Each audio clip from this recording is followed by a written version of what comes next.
सर्दियाँ जैसे शुरू हो चुकी है और सर्दियों में एक परेशानी हम सबको होती है कि हम हमारी स्किन का ख्याल कैसे रखें।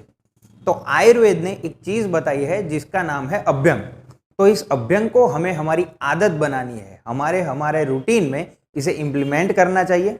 तो क्या है अभ्यंग, कौन इसे इस्तेमाल कर सकता है, कौन इसका इस्तेमाल नहीं कर सकता, किस वे में करना चाहिए और उसके फायदे क्या है, सब कुछ बात करेंगे इस वीडियो में। लेकिन उससे पहले अगर वैद्यराज गाइड चैनल को आपने सब्सक्राइब नहीं किया तो लाल बटन पर क्लिक कीजिए और नोटिफिकेशन बेल को भी दबा दीजिए।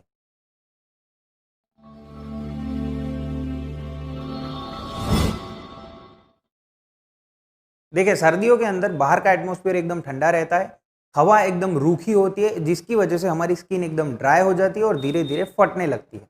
उसके अंदर हमें करना है अभ्यंग। तो ये अभ्यंग क्या है, आसान भाषा में कहे तो तेल मालिश या फिर मसाज भी कह सकते हैं।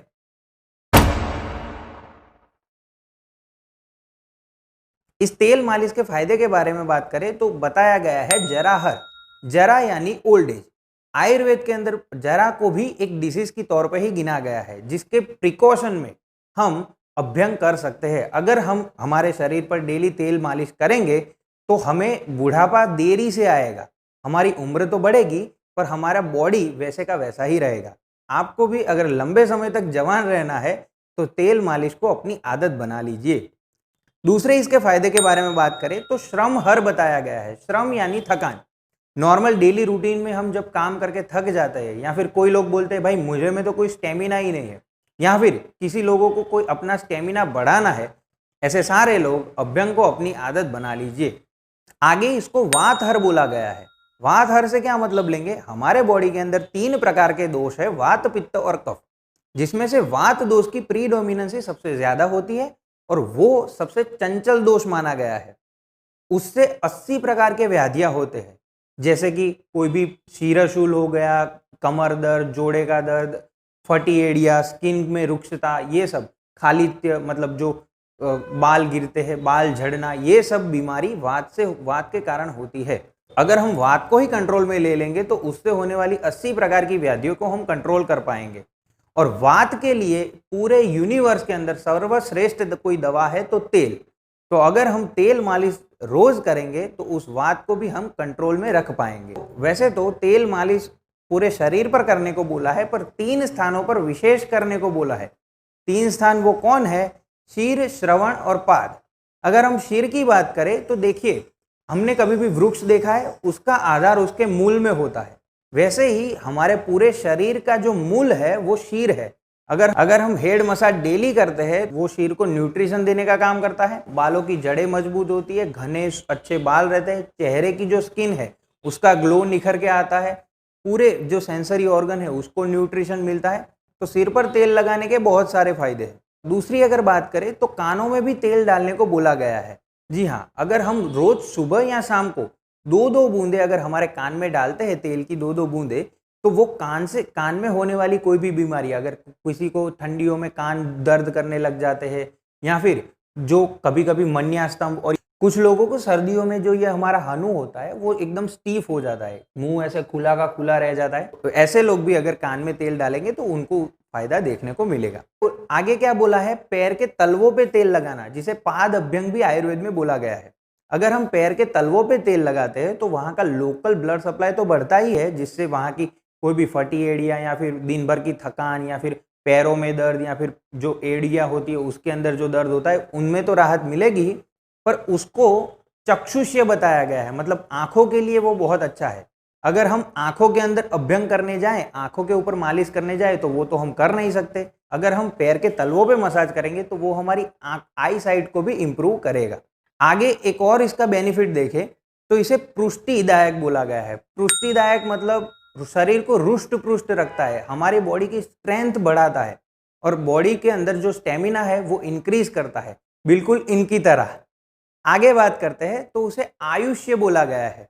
देखिए, आयुर्वेद की आप ब्यूटी कह लीजिए, आयुर्वेद की स्पेशलिटी कह लीजिए, आयुर्वेद के अंदर जितना इंपॉर्टेंस रोगी यानी कि पेशेंट के ऊपर ध्यान दिया गया है, उतना ही हेल्दी पर्सन के ऊपर भी आयुर्वेद ने उतना ही ध्यान दिया है। तो हमें हमारा आयु बढ़ानी है या फिर जब तक जीना है, जवान और हेल्दी जीना है, हाथ पैर चलते हुए रखने हैं, तो उसकी तैयारी आज से शुरू करनी पड़ेगी और अभ्यंग को आदत बनानी पड़ेगी। उसके अलावा डेली अभ्यंग करने से हमारे बॉडी के अंदर वो दृढ़ता देता है, मतलब हमारे बॉडी पार्ट्स को दृढ़ बना। अगर इसको कोई एग्जाम्पल को देखना है तो कोई भी मशीन या फिर कोई व्हीकल होता है, उसको भी हम रेगुलरली ट्यूनिंग या फिर ऑयलिंग करवाते हैं। जब कभी भी कोई मशीन में से कुछ आवाज़ आती है तो हम थोड़ा तेल रखते हैं। तो हमारा बॉडी भी एक तरह से मशीन ही है, उसको भी ऑयलिंग की ज़रूरत होती है। तो ये एक प्रकार से ऑयलिंग ही है और ख़ास करके सर्दियों में तो इसको त्वचा के लिए बहुत अच्छा माना जाता है। क्यों? क्योंकि जो स्किन होती है वो हमारे बॉडी का लार्जेस्ट ऑर्गन है, मतलब पूरे बॉडी को ढकने का काम करती है। अगर उसको ही हम नरिशमेंट दे देंगे तो पूरे बॉडी के ऊपर उसका इफेक्ट देखने को मिलेगी।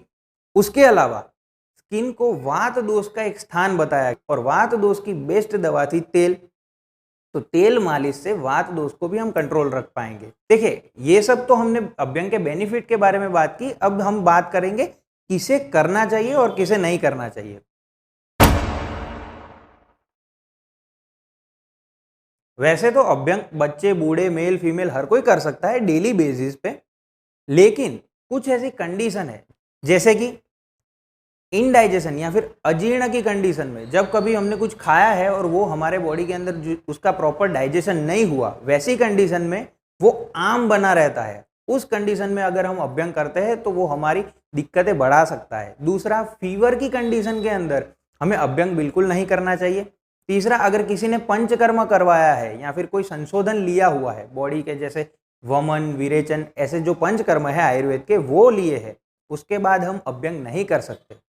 और उसके अलावा जो कफ से पीड़ित लोग हैं, मतलब जिनकी कफ प्रकृति है या फिर जिनको कफ की बीमारियां ज़्यादा रहती है, वैसे लोगों को अभ्यंग ज़्यादातर नहीं करना चाहिए। अब इतना सब जानने के बाद आपके मन में कुछ सवाल होंगे कि तो ये अभ्यंग कब करना चाहिए, कैसे करना चाहिए और कौन से तेल यूज़ करना चाहिए। तो उसके भी जवाब दे देते हैं। पहले बात करते हैं अभ्यंग कब करना चाहिए। तो देखिए, अभ्यंग हमें रोज सुबह करना चाहिए। मिनिमम 5 मिनट तक तो करना ही चाहिए और मैक्सिमम 10 से 15 मिनट तक आप कर सकते हो। कब करना चाहिए? तो जब सुबह उठ के जो शौच क्रिया और दंत धावन ये सब खत्म होने के बाद, नहाने से पहले, क्योंकि अभ्यंग के बाद स्नान करने का विधान आयुर्वेद में है। तो नहाने से पहले सुबह 5 से 10 मिनट तेल लेके अपने शरीर पर मालिश करनी चाहिए। कौन से तेल इस्तेमाल करने चाहिए? आयुर्वेद में जब कभी भी तेल की बात आए तो तिल का तेल सर्वश्रेष्ठ माना गया है। तो तिल का तेल अभ्यंग करने के लिए इस्तेमाल करना चाहिए। इसको भी हम थोड़ा स्पेसिफिक कर देते हैं। हर एक इंसान की प्रकृति के हिसाब से उसे तेल चूज करना चाहिए अभ्यंग करने के लिए। अगर कोई वात प्रकृति वाला पर्सन है, वात प्रकृति वाला पर्सन कैसा होगा? एकदम थोड़ा सुकड़ा हुआ होगा, जो चंचल होगा, जो बहुत ज्यादा सोचता होगा, जिसको नींद नहीं आती होगी, ऐसा पर्सन तिल के तेल से मालिश कर सकता है। लेकिन जब हम पित्त प्रकृति वाले पर्सन की बात करें तो पित्त प्रकृति वाला पर्सन कैसा होगा?